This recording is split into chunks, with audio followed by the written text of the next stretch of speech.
So also during this time, I felt really insecure about like being able to make this work. So I like cracked out on certifications. So I've done like thousands of hours of yoga teacher training and trauma informed training and Pilates training and body and anatomy. And I was like an aerial yoga teacher, a sup yoga teacher, a fucking like 10-star 500, like just all the things. I like cracked out on certifications because I didn't feel like good enough.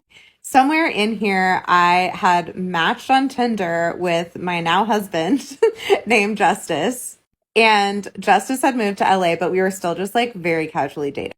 So he was like, I was still visiting him in LA. And through visiting him in LA, I met a really amazing healer named Stacey Matulis. And she was like, I really like your energy. Can I train you to do the healing work that I do? So body work, intuitive work, energy work, all sorts of just a bunch of really cool witchy stuff and that I could take on an overflow for clients once I was done. So I was like, okay, cool.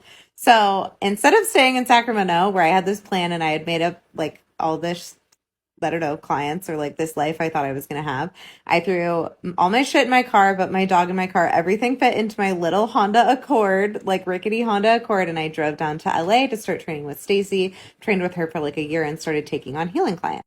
While I was doing that, I was shipping shirts from out from under my bed.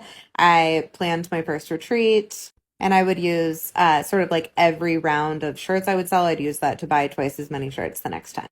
Then, through my work with healing clients, I did a lot of really awesome, like empowering work with women and their bodies and energy and finding their truth and power and what it feels like to be in your power and letting grief and anger out and taking up space and all this shit. One day in 1 week, like six of my clients, like every single one of my clients realized they wanted to start their own business.